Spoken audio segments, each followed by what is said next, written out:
Episode में आगे बढ़ने से पहले पिछले एपिसोड का रिकैप। तो पिछले एपिसोड में किकोरू की बुरी हालत कर दी थी काइजू नंबर 9 ने, जिसको मैंने अपने शॉर्ट पे एक्सप्लेन कर रखा है। और जो बाकी सारे काइजू वो भी रीजनरेट करके और पावरफुल हो गए थे। और काफका यहाँ पे किकोरू को बचाने के लिए अपनी काइजू वाली फॉर्म को उसके सामने रिवील कर देता है और वो उस बड़े वाले काइजू से लड़ने लग जाता है और उस बड़े वाले काइजू को हरा देता है। और उस वाले काइजू को हराने के बाद वहाँ से चला जाता है और हम लोग देखते हैं वो वहाँ पे हॉस्पिटल में आके इचिगावा को बोलते हैं कि इचिगावा थैंक यू, तुमने मुझे मोटिवेट किया, तुम्हारी वजह से मैं ये टेस्ट देने के लिए मोटिवेट हुआ।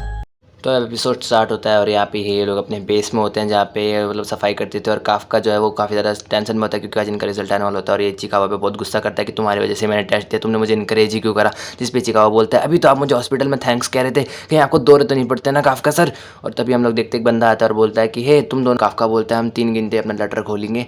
और काफका अपने मन में बोलता है कि अगर ये मेरा लास्ट चांस है और अगर इस बार मैं फेल हुआ तो मैं तो कभी दोबारा टेस्ट नहीं दे पाऊंगा और मैं कभी मीना के साथ नहीं खड़ा हो पाऊंगा और नहीं मैं उसकी कभी मदद कर पाऊंगा। और वो अपना पेपर खोलता है और हमें नहीं दिखाया जाता क्या हुआ है। और यहाँ पे सीधा हमें बेस का सीन दिखाया जाता है हेडक्वार्टर्स का। और यहाँ पे हम लोग देखते हैं काफ़ी सारे कैंडिडेट्स आए होते हैं और ये लोग एक दूसरे को हाई करते हैं और बोलते हैं कि मुझे तो लगा ही था कि तुम पास हो जाओगे। और वो बोलते हैं हाँ मुझे भी लगा था कि तुम पास हो जाओगे। और आपस में बात करते हैं कि यहाँ पे वही सब कैंडिडेट्स हैं जिनकी हमें उम्मीद थी कि पास हो जाएंगे। लेकिन वो बोलते हैं कि वो अंकल कहाँ हैं, मुझे तो दिख नहीं रहे वो अंकल कहीं पास हुए कि नहीं। तभी वहाँ पे किकोरू आ जाती है। और मैं बता दूँगा इस किकोरू ने इतना अच्छा स्कोर करा था पिछली बार कि वो मतलब वो फर्स्ट आई है। और तभी उसकी वही बचपन वाली फ्रेंड आती है और फिर से उसका कंग्रेचुलेसन करती है कि किकोरू वाह तुम तो फिर से टॉप कर रही हो।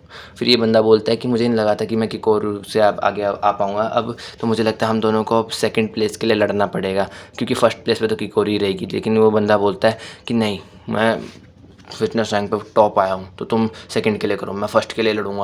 और यहाँ पे ये फुरुहाशी भी इचिकावा से मिल जाता है।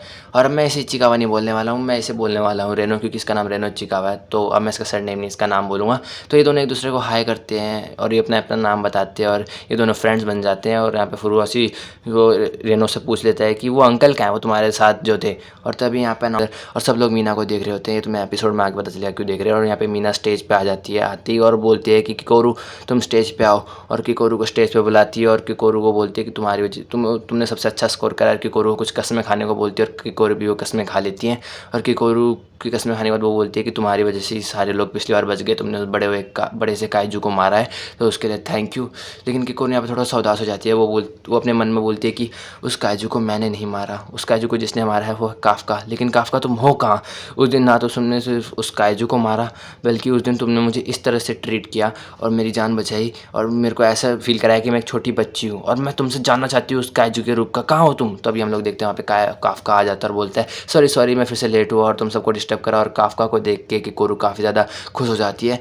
और तभी यहाँ पे हमें मतलब मीना का वो मतलब दिखाया जाता है कि थोड़ा मतलब पास्ट का सीन जहाँ पे इस लोग कैंडिडेट्स को सिलेक्ट कर रहे होते हैं और काफका यहाँ पे फेल हो गया होता है क्योंकि इसने एप्टीट्यूड टेस्ट और फिटनेस टेस्ट में फेल हुआ होता है तो इसको कोई टीम में नहीं ले रहा था। तभी मीना बोलने वाली होती है कि मैं इसे चलो फिर अपनी टीम में लेती हूँ। लेकिन उससे बोलने से पहले सुशीरो बोल देता है कि मैं इसे अपनी टीम में लूँगा, चलो फिर ठीक है, क्योंकि मुझे पता है ये मतलब फेल हुआ है, इसने इतना अच्छा स्कोर नहीं करा है। लेकिन जब काइजू से सब लोग लड़ रहे थे तो इसने अपने बारे में ना सोच के, अपने किल के बारे में ना सोच के काइजू को हराना ज़्यादा जरूरी समझा, अपने टीममेट्स की मदद करी। और काफ़ी सारे लोग हैं जो ऐसा नहीं कर सकते, इसलिए मैं इसे अपनी टीम में लूँगा। और एक रीज़न और है जिस वजह से मैं अपनी टीम में लेना चाहता हूँ इसे, वो कि ये बहुत ज़्यादा फ़नी है।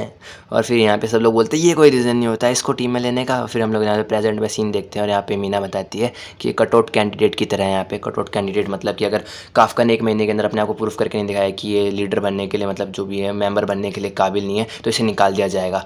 तो अभी हमें आप देखते हैं कि किकोरू काफ़ी ज़्यादा खुश हो जाती है कि चलो कम से कम ये आए तो सही। और यहाँ पे सोसीरो अब आ जाता है आगे और बोलता है अगर आप सब लोग अब यहाँ पे आ ही गए हैं तो अब मीना आप सबको एक स्पीच देना चाहेंगे। और मीना यहाँ पे स्पीच देती है कि जैसा कि आप सभी ने देखा कि अभी यहाँ पे जो काइजूस हैं उनकी तादाद बढ़ती जा रही है और उनकी ताकत भी। हमने पिछली लड़ाई में देखा था कि जैसे कि कुछ काइजूस तो मरने के बाद भी ज़िंदा हो रहे थे। तो मुझे नहीं लगता कि मुझे लगता है कि अगर आप लोगों में से अगर कोई भी हो सकता है जो अपने फर्स्ट उसमें मतलब अपने टेस्ट में ही या फिर अपने फर्स्ट मिशन में ही मारा जा सके, तो मैं चाहती हूँ कि अगर आप लोगों को डर लग रहा है तो अभी भी काम कंप्लीट करा होता है, वो अपनी सूट की 20% पावर को यूज़ कर पा रहा होता है। तो जिसे सुन के वो तो काफ़ी ज़्यादा खुश हो जाता है और वो चला जाता है रेनो के पास और बोलता है कि देखा तुमने, मैं तुमसे आगे निकल गया। और उसको जला रहा होता है ऐसे कर करके। लेकिन तभी हम लोग देखते हैं वहाँ पे जो वो किकोरू आ जाती है और उसने उसको मतलब 1 मिनट 16 सेकंड में अपनी ट्रेनिंग कंप्लीट कर ली होती है और वो अपने सूट की 55% पावर को यूज़ कर पाती है। और वो उन दोनों को बोलती है बच्चों तुम्हारी लड़ाई हो गई ख़त्म, देखो तुम दोनों का स्कोर मिला के भी मेरे जितना नहीं पहुंच पा रहा है। और यहाँ पे ये बोलता है कि मुझे तो लगा था मैं किकोरू को हरा पाऊँगा, लेकिन जैसे जैसे ट्रेनिंग होती जा रही है मुझे लगता नहीं है मैं इसे हरा पाऊँगा। तभी वहाँ पे आयोई बोलता है कि तुम्हें सिर्फ किकोरू पे नहीं मेरे पे भी ध्यान देना चाहिए, मैं तुमसे ज़्यादा स्कोर कर चुका हूँ अब तक।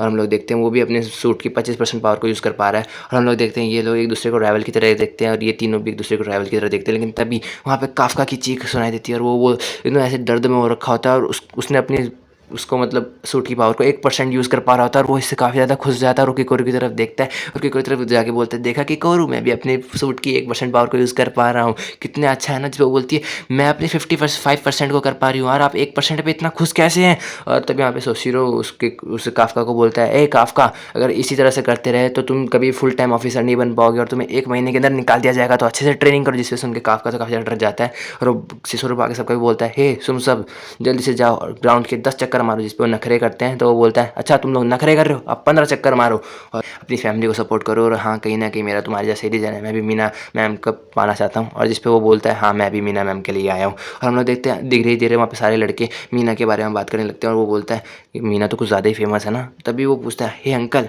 आपका क्या रीज़न था।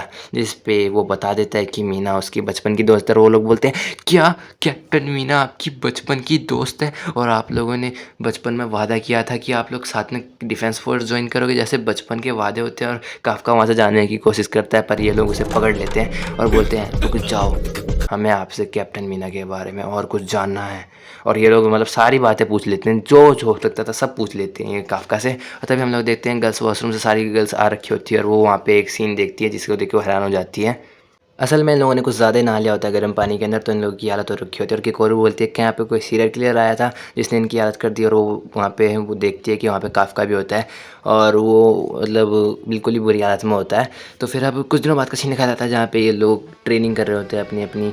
यहाँ पे सब लोग ट्रेनिंग कर रहे होते हैं, यही दिखाया जाता है कि मतलब अपने प्लान बना रहे होते हैं, एक दूसरे के साथ कोऑर्डिनेशन कर रहे होते हैं काफ़ी अच्छे से, मतलब इनके दिन जा रहे होते हैं। और यहाँ पे दिन जा रहे हैं, ये लोग रह रहे हैं, खा रहे हैं, पी रहे हैं, एकदम ऐसे भाइयों की तरह रह रहे हैं। ये तो इनका ऐसे दूसरा घर बन गया था, बिल्कुल ऐसे रह रहे थे ये लोग। और फिर कुछ दिन और हो जाते हैं, लेकिन इतनी ज़्यादा ट्रेनिंग करने की वजह से ये लोग काफ़ी ज़्यादा थक जाते हैं। तो अब गाइस रात हो गई है और ये लोग सब सोए हुए हैं, लेकिन वक्त हो चुका है तुम्हारे पहले मिशन का। और गाइस अगली वीडियो में बताऊंगा क्यों क्या होगा इनके फर्स्ट मिशन में। तो ये वीडियो यहीं तक थी। वीडियो कैसी लगी कमेंट में बता देना, और आपको मज़ा आया कि नहीं बता देना। वेरी मैंने बहुत मेहनत लगी इस वीडियो को बनाने में, तो एक वीडियो को लाइक और चैनल को सब्सक्राइब कर देना प्लीज़।